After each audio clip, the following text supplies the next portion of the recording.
হাই friends, মই সুৰং চেনেলত সম্প্ৰচাৰিত হৈ থকা সূৰুযমুখী ধাৰাবাহিকখনৰ আজিৰ খণ্ডটো চাবলৈ বহুত বেছি ভাল লাগিব, কিয়নো যোৱাটো খণ্ডত পৰী ঘৰ এৰি যাবলৈ ওলাইছিল আৰু তেতিয়া শুনে দেউতাকক পৰীক যাবলৈ নিদিবলৈ দেউতাকক কৈছিল।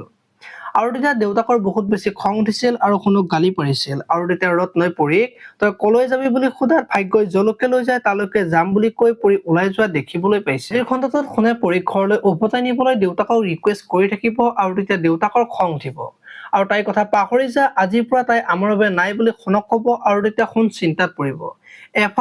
এফালে দেউতা তুমি কিবা এটা কৰা প্ৰভু বুলি চিন্তা কৰি থকা দেখিবলৈ পাব।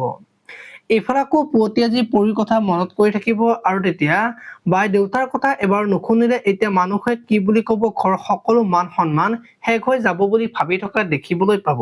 আনফালে আকৌ পৰীয়ে ৰাস্তাৰে চিন্তা কৰি গৈ থাকিব আৰু জীৱনত যে কেতিয়াবা অকলশৰীয়া হৈ পৰিম বুলি ভবাই নাছিলো, নিয়তিয়ে মোৰ পৰা সকলো কাঢ়ি লৈ যাব বুলি ভবাই নাছিলো বুলি ভাবি থকা দেখিবলৈ পাব। আপোনালোকে সূৰুযমুখী ধাৰাবাহিকখন চাই কেনেকুৱা পাই কমেন্ট কৰি জনাব আৰু যদি আপোনালোকে এতিয়ালৈকে চেনেলটো সাবস্ক্ৰাইব কৰা নাই তেতিয়াহ'লে চেনেলটো সাবস্ক্ৰাইব কৰি ভিডিঅ'টোত এটা লাইক কৰি দিব। ধন্যবাদ।